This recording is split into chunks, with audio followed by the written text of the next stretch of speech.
Hi everybody! With all the hype and hopes for the future of the Metaverse and Web3, the big question in the last 6 months has been not if, but when are we going to really live in it and have it as the extension of our real life as opposed to having a bit of fun with our lookalike avatars. One of my dreams is delivering this podcast to you in a completely new, immersive environment where we all tune in from different parts of the world with our headsets, appearing as our holograms and having a real social experience in the Metaverse. One person whose ambition is to build this is Dr. Mark van Rijmenam. Mark has branded himself as a digital speaker. He is a tech strategist, international speaker, author, expert on disruptive innovation, big data, blockchain and the Metaverse. We talked about when he thinks this is going to be possible. Can human nature handle complete decentralization? What are the unintended consequences and what can we do to make sure we don't repeat the mistakes we did with Web 2? He's recently finished his latest book called Step into the Metaverse, How the Immersive Internet Will Unlock a $1 trillion social economy. And in today's episode, he's sharing some of his insights with us.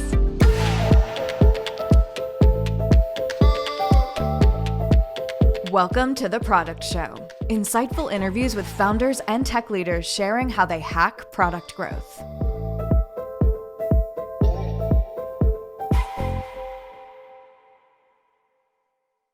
Hi Mark, how are you doing? Hi Daisy, I'm very good. Thank you. How are you? It's a pleasure to have the digital speaker here with me. So you basically branded yourself as the digital speaker. Even your website is thedigitalspeaker.com. Companies and organizations and events can hire you to perform keynotes as your avatar or your hologram, and you can appear virtually on any stage around the world. Tell me a little bit more about the work you're doing as the digital speaker and also what's been your professional journey so far. Sure. Well, thanks for having me, first of all. It's a pleasure to be here. And yes, I indeed started the digital speaker 2 years ago. Basically, I've been a keynote speaker for almost a decade now. And just like everyone else, when the pandemic hit, I wasn't able to fly anymore, so I had to come up with a different way of doing my work. So I've always been talking about digitalization, digital transformation, big data, blockchain, and AI. So I thought, why don't I practice what I preach, and why don't I digitalize myself? Because if I can digitalize myself, as a small business owner, any organization should be able to digitalize themselves. So that was sort of the idea behind it. And so I thought, let's go for it. So I created my avatar. I created a holographic presentation of myself. I did shows where my avatar appeared as a hologram way before everyone started talking about the Metaverse. And it's been really, really cool experiences. So I rebranded my website, and I am now the digital speaker, which is as an added benefit is that at least people can pronounce this, because my last name is very difficult for non-Dutch speakers. So even for Dutch speakers, it's difficult. So that's an added benefit, and that people can easily find me online. But it's been a great journey. I've been in this space, as I said, for over a decade, talking and thinking about emerging technologies, how they change organizations, how they change society, and also recently how they change the Metaverse. And I really take the approach of, how can we ensure that we use these technologies for the benefit of humanity, for the betterment of society. Because in the end, technology is neutral. So we can use it to improve the world, or we can use it to ruin the world. And my focus has really been on how can we use these emerging technologies to create a better society. That's what I've been doing in the past decade, and it's been a great journey so far. Oh, sounds super exciting. I heard you saying that your ultimate aim is to deliver a talk show in the Metaverse, where the host, the guest, the audience, everyone is tuning in from different parts of the world. They're probably speaking different languages, but they can have together this immersive experience in the Metaverse. A little bit like opera in the Metaverse. And to me, honestly, it sounds amazing. I'm looking forward to putting this in proper practice. So how far are we from this, and what do you think we need to do more to get closer to this ideal Metaverse situation? Yeah, well, that's absolutely my ambition to do that, and I've been working on that. I've created the tech journal where my avatar delivers covers the digital world literally from inside the digital world, which is then projected as a 2D image, and you can find it on the website, which is nice. It looks good. The stories I think are interesting, but the avatar looks so. So what I'm currently doing is I'm currently building a digital human, so exact digital replica of me. But then in 8K format, so hyper realistic. You can really zoom in on every little specks and everything of my face, and I want to use that as a starting point. Once I have that, I will be able to do my keynotes also with my digital human, and from there on, I can start moving slowly towards my ambition of doing this, opera in the metaverse. And because I think it's really cool, because if you have that, if I can be in virtual reality as a digital human, my guest can be like that, the audience can be like that, and people can basically wander around the studio, explore Easter eggs, explore different things that are happening at the same time while the show is going on. People can take selfies with the guest, and there will be high profile guests there. I think that would be really, really awesome. Apart from the content that you would discuss with those people, but also the experience that you can give people. But to be honest, I think that's still quite a few years away in order for us to achieve that, because it's still really, really hard to do that. With my original avatar, I use a full mocap suit, so motion capture, so that captures all the movements of your body. But you also need facial recognition, so not facial recognition, but you need to mimic your facial expressions in the metaverse. So you need to analyze that. You have all kinds of apps and technologies for that, but it's still really hard. And I noticed that at the moment myself, by building my digital human, it's very difficult to get to a level that I want to bring it to. And recently, for the listeners, they might be familiar with The Matrix Awakens, which is a demo which was created by Warner Bros. In combination with Unreal Engine from Epic Games, as a way to promote the new Matrix movie at the end of 2021. And the interesting thing is that 10-minute show has been made completely digitally. So if you see Keanu Reeves in that show, he doesn't exist there. He's made, just like I'm building my digital human, he is completely exists there in digital format.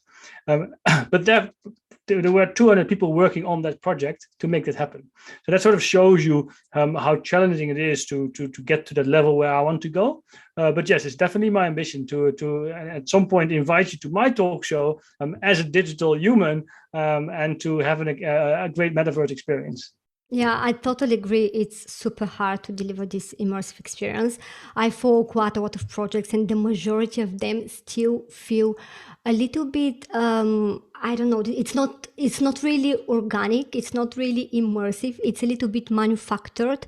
So it's great, to test it out for fun, but it's not really an extension of our reality and where we want it to get. Can you give me other examples of brands that you think have done an amazing job entering the metaverse? Well, I think there are a lot of companies at the moment exploring the metaverse, and my idea of having this immersive, hyper-realistic, as I said, it's a couple of years away, because even the VR headset cannot handle that. Because of the required compute.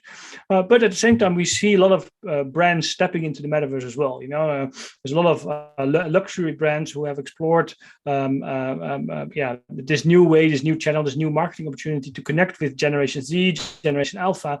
And some of these examples you might know, Nike, Adidas, they did some fantastic examples. The luxury brands, Balenciaga and Dolce & Gabbana, Gucci, etc.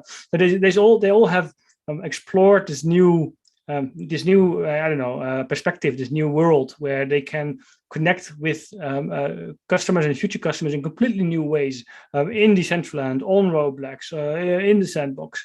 But we are still also for this, we're still very early days, because Decentraland and the sandbox, no matter how cool they are, it's still a bit of like Second Life. It's still, the quality is okayish, and it's nice, and it's a cool experience. And last week we had the Metaverse Fashion Week, where all kinds of fashion brands showcased their digital fashion, which is going to be huge in the metaverse. After after all, also our digital humans now, avatars need to be dressed. That sort of shows you where this is heading. But again, it's early days. I think, if we have to look at where the metaverse is, it's probably somewhere where the internet was at the end of the 90s. It's really, the Googles and the Facebooks of the metaverse have not yet been built. Maybe not even invented yet. So I'm very curious to see where this is going. I have an idea based on my research for my book. I connected to about 250 people for that book. So I have an idea where the metaverse is going, but yeah, it takes a lot of time before we get there. Do you think there is also kind of the generation gap? It does feel like a younger generation, like 13 and 14 years old, they're a little bit more kind of native to this. So for them, digital fashion, owning a digital good, it really means a lot. While for probably millennials and even older people, it still feels like, something's nice to have and to play with, but it's not exactly my reality. No, absolutely, and I think that's absolutely the case. And actually, there is a really famous quote, and I'll read it up to you from Douglas Adams. He's a famous author, the famous author of The Hitchhiker's Guide to the Galaxy, which of course we all know. And in his last book before he died, he said, anything that is in the world when you're born is normal and ordinary, and it just is part of the natural, the way the world works. Anything that's invented between when you are 15 and 35 is new and exciting and revolutionary, and you can probably get a career around it. And anything that's invented after that you're 35 is against the natural order of things. Mm. Well, I think I couldn't have said it any better than he did. And that really explains also the generational gaps that we see. Where we see Generation Z, those born in the 2000s, Generation Alpha, those born in the 2010s, they have a totally different perspective to this. They are digital natives. They are metaverse natives. All the 50% of the teens in the United States, they are on Roblox. They take a completely different approach to connecting with each other. They are not on Facebook, they're not on Twitter, they are on Roblox. For many parents, at least, well, if you are a parent, you might have heard of Roblox and Fortnite and Minecraft. But if you're not even a parent, then you will have probably no clue what this is all about. And all the organizations that I talk to, most of them say, we have absolutely we have absolutely no idea what the metaverse is. Help us. And especially because it is such an important concept, and it is the next iteration of the web. And it is very abstract, and there's so much happening. I can understand that. It's difficult to grasp what's happening in this space, especially if you're 35, you're over 35, which, by the way, I am as well. So this also applies to me. So, but it's a fascinating era to be alive and to be part of this. But yeah, it is changing really fast, and brands need to work really hard. To keep pace. Yeah, fascinating. And for people who are new to this, what do you think is like gear in terms of how hardware and gadget, but also platforms they should test out to get the feeling and understand what is happening in the space? Which one would you recommend? Well, I think there are different platforms. Obviously, we have 2D, which is like the Fortnites, the Roblox, the Minecrafts, the Decentraland, the Sandbox, and any of the other. These are sort of the most well-known platforms. But there are also dozens and dozens of other less well-known platforms that are also coming. Have a look there. Go check it out. Open an account, walk around, and see what it's like. And probably at first, like, where did I end up? But that's good. You can just feel uncomfortable and explore that world. But the metaverse is obviously a lot more than just 2D. The metaverse is also 3D, immersive content. So if you don't have a virtual reality headset, there are plenty of events where you can go to, or musea where you can go to, and where you can explore virtual reality. If you have a VR headset, well, you've already experienced it. Try to do different games, different applications, different experiences to learn what's happening and how does it affect you. And then the third way to enter the metaverse is, of course, augmented reality. A lot of people at the moment talk about the metaverse as if it is only virtual worlds. But virtual worlds is only a small part of the metaverse. In fact, I dare to argue that augmented reality is going to be way bigger and way more important for the metaverse than virtual reality. Because after all, you don't really want to walk on the streets, or you can't even with a bulky headset over you. It doesn't really work. We see the developments on AR glasses are also going really, really fast. And I think that's where the future lies, especially when Apple probably this year or early next year is launching their Apple glasses or whatever they're being called.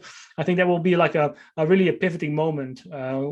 Despite it probably being really expensive, it will still be a pivoting moment where people start to understand, okay, there's more than virtual reality, and augmented reality can actually have a much bigger impact.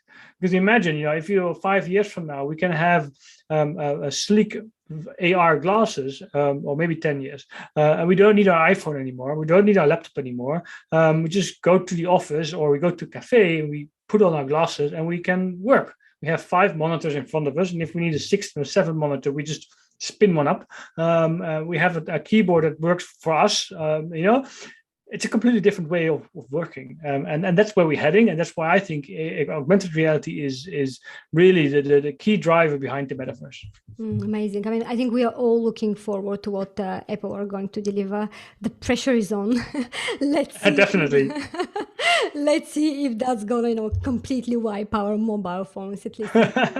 Well, there's I forgot his name, but there's a well-known Apple analyst who says that by 2032, Apple will retire the iPhone and replace it with an eyeglass. Let's talk a bit about the concept of complete decentralization that Web3 is supposed to bring. In one of your articles discussing the challenges with NFTs, you talk about centralization in a decentralized ecosystem. We keep talking about this complete decentralization, giving the power back to the user, owning our own data, skipping the middleman, and so on and so on. But in reality, what happens with many projects is just going back to the old model, really. We depend on platforms that become powerful businesses that need VC money, hefty marketing budgets, market share, and so on and so on. So it feels a little bit like history repeating itself. And in all honesty, from my experience with many of those projects, I feel like we really need some sort of governance for the space to grow and to be safe. So what's your view on that? Do you think human nature can handle complete decentralization? And also, what can we do to make sure that tech giants don't sew us up again? Oh, those are two really big, almost philosophical questions that you asked. If only we knew the answer, right? Well, yeah, if only we knew the answer. And I think the way I look at it, and the way I also looked at it in my book, Step into the Metaverse, is really, I don't think that complete decentralization is possible in the short term. I think before we are able to reach complete decentralization of the internet, we are at least, I would say, 10 but more likely 20 years away. Why? Because it's simply not possible to distribute or to stream a hyper-realistic, high-fidelity, volumetric data over a decentralized approach. It's simply not possible because you need high compute, you need high bandwidth, you need low latency, things that we struggle to create in a centralized format, let alone in a decentralized format. So what we should strive for, and what I think would be also the best approach for the metaverse, which is the next iteration of the internet, is that we work in a sort of a hybrid way, where we take the best of both worlds. And I really believe that the open metaverse, where we control our data, where we control our assets, where we control our identity, is absolutely key. If we want to, we should avoid making the same mistakes that we did for Web 2. And we should really allow us, you and me, to own these assets. So we should strive for a metaverse that is the hybrid, where we use the decentralized components to stream all those virtual worlds, all those augmented experiences, and to make sure that they deliver in a secure way instantly to the variety of devices that you have.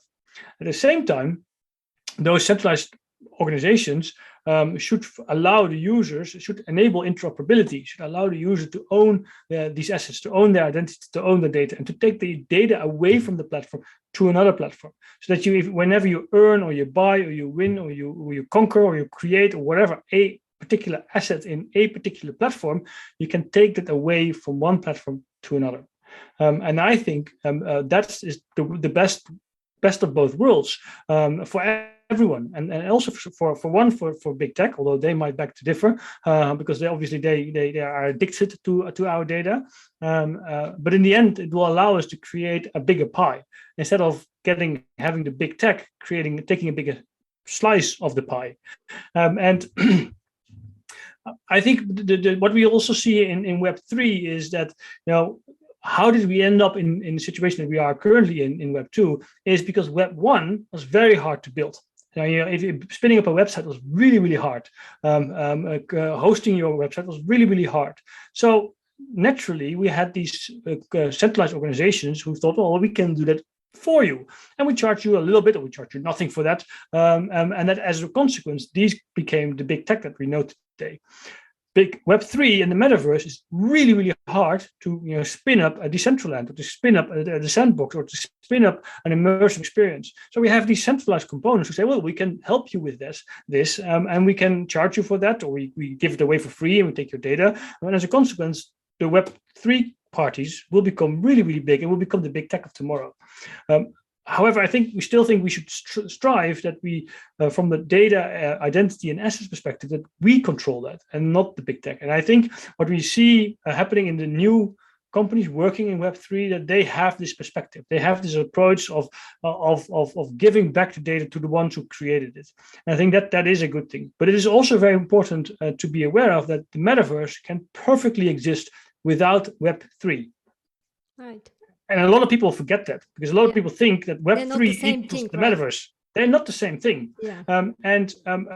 We can perfectly have a metaverse built on Web2 technologies, owned by the current big tech of today. There's one person who's trying really, really hard to achieve that. That will end up in a situation of like Snow Crash, of like Ready Player One.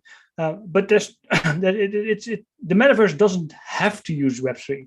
And that's something that we need to be aware of, because that means that we need to work really, really hard to convince everyone that we should use Web3. Because if we don't, we'll end up in a situation that is far worse than the internet of today. Right. And what do you think are the unintended consequences and risks of what is happening at the moment? And also, do you think there are industries or types of companies that are at risk of disappearing? Well, if we look at the risks of the metaverse, they are huge. Everyone is currently on a pink cloud. How cool that the metaverse is, and it's so awesome, and it is. It's a brilliant vision that's awaiting us. But there are so many dangers lurking in the metaverse.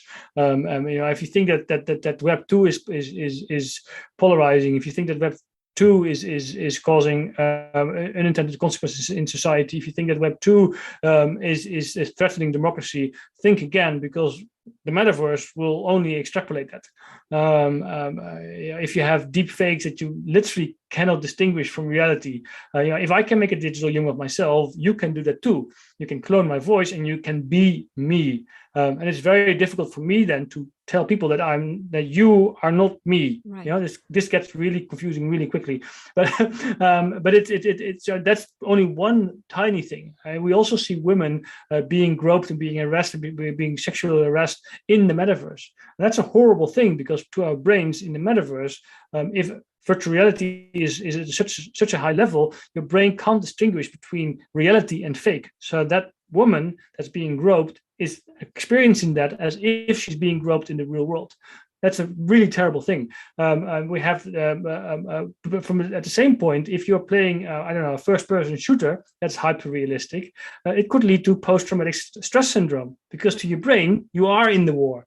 There are tons of other problems that the metaverse will bring that I think that we haven't thought clearly enough about. And I think we should pay more attention about the dangers that are coming our way. And if we don't think about that in advance, we tend to risk, to sleepwalk into a terrible society, far worse than the likes of Snow Crash or Ready Player One. The danger for mental health, especially for young people, is real, and there are so many horrible examples out there that we should learn from.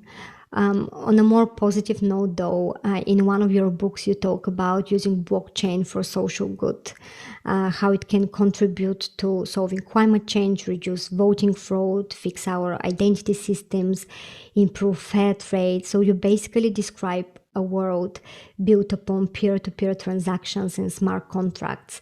And that's something I'm super passionate about, especially the topic of using blockchain and the NFT technology to deliver social impact.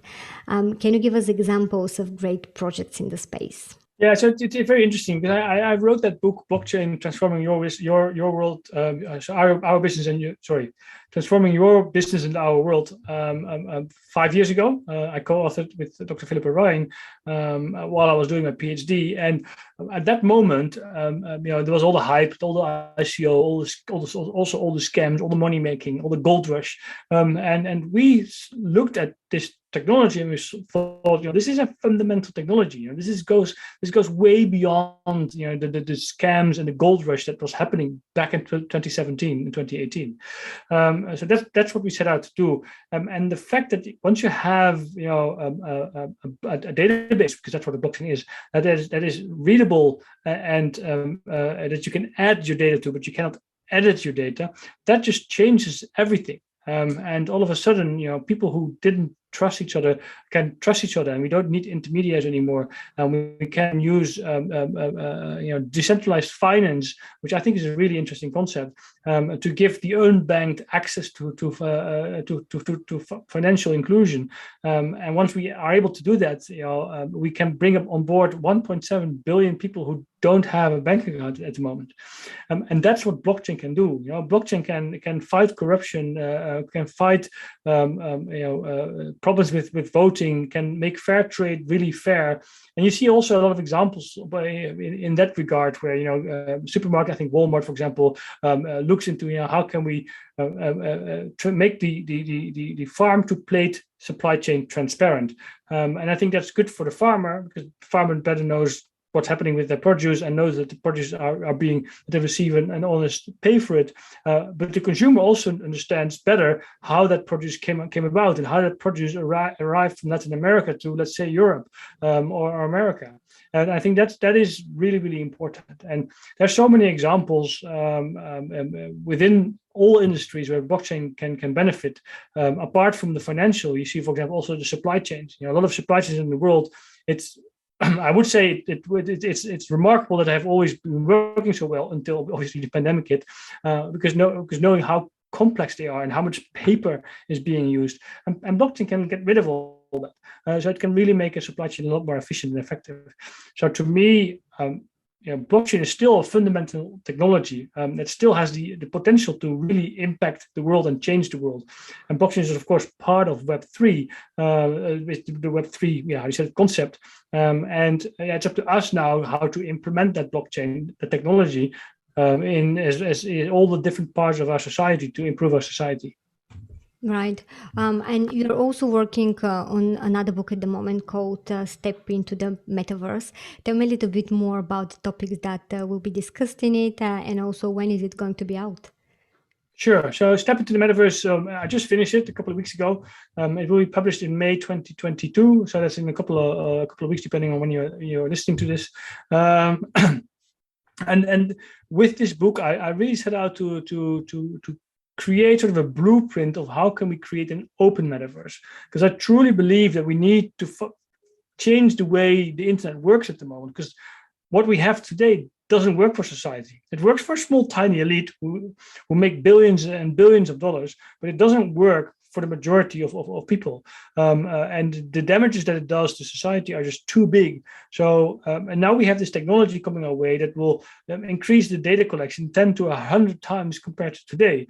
So if we end up in a closed metaverse owned by a tiny elite, I think we have a really, really big problem.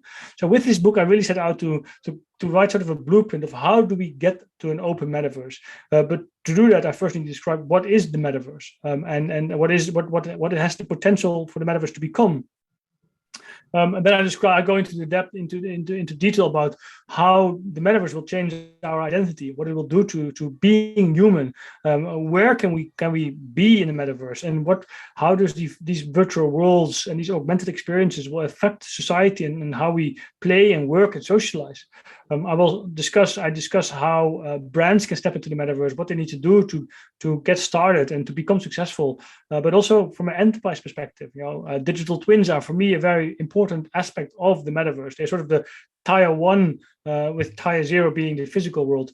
And what does that mean, and what role do governments play? And then I go into the economics of the metaverse, NFTs. I discuss the challenges of NFTs, but I also discuss decentralized finance, metaverse finance, and how can the content creators of tomorrow use these methodologies to really monetize the content that they earn, create, buy, win, whatever. And then I discuss the dangers that we already talked about, because I think that's important, and I give 3 ways how to counter these dangers. And I close off with a future outlook of what the metaverse can become, and how, for example, brain-computer interfaces can result that we will, in 10, 15 years from now, we will stream the metaverse straight into our brains. And that actually became a lot closer to reality than I anticipated with the purchase of NextMind, one of the wearable BCI devices by Snap, the augmented reality player, just a couple of weeks ago. So it's a book that I think would help everyone to understand what the metaverse is, but more importantly, how we can create a metaverse that's there for us. Excellent. I'm looking forward to getting a copy when it's out. And before I let you go, Mark, tell me, what's your advice to an 18-year-old that is about to enter the workforce, what they should focus on? First of all, I think you should always focus on doing what you enjoy, because that, I think, is the most important thing. And you should focus on also preparing yourself for a world that is changing so rapidly, so fast, that you will have multiple careers in your life. That I would recommend, understanding how this new world works. When I was a teenager, it was and still is beneficial to learn a second or a third language, because when you then go to that country, you're able to be there. I'm not a native English speaker. I'm Dutch, and I learned English at school, but that's very beneficial now that I live in Australia. And the same applies for, I think, programming languages. I think it would be very useful to learn how this world works. You don't have to become a developer or a programmer, but at least know how this language works, how this world is being constructed. I think that would be very useful.